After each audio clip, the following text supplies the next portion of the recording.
சூப்பரான இட்லிக்கு ஒரு சைட் டிஷ் தான் இட்லி குருமா தான் பார்க்க போகிறோம். செம்ம டேஸ்ட்டாக இருக்கும். பேச்சுலர்ஸ்க்கு இது சூப்பரான ரெசிபி. கண்டிப்பாக ட்ரை பண்ணி பாருங்கள்.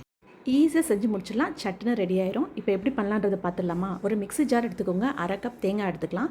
ஒரு 5 முந்திரி எடுத்துக்கோங்க. சின்ன துண்டு இஞ்சி கட் பண்ணி சேர்த்துக்கோங்க. ஒரு 5 பல் பூண்டு, 2 பச்சை மிளகா, 1 டேபிள் ஸ்பூன் சோம்பு, 1 டேபிள் ஸ்பூன் கசகசா சேர்த்துக்கோங்க.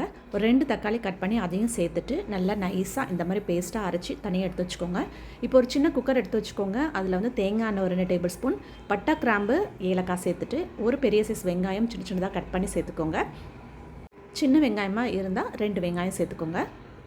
இது கூட நான் குழம்பு மிளகாத்தூள், மஞ்சத்தூள், இதுக்கு தேவையான அளவுக்கு உப்பு சேர்த்துருக்கேன். குழம்பு மிளகாத்தூள் இல்லைன்னா மிளகாத்தூள், மல்லித்தூள் சேர்த்துக்கோங்க.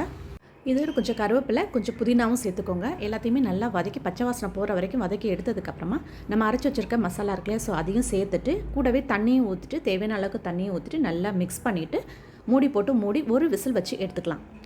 இட்லிக்கு மட்டும் இல்லை, தோசை, இடியாப்பத்துக்கு கூட சூப்பராக இருக்கும். சீக்கிரம் பண்ணி முடிச்சிடலாம். ஒரு விசில் வச்சு எடுத்ததுக்கப்புறமா அவ்வளோதாங்க, சூப்பராக ரெடி ஆயிரும் குருமா.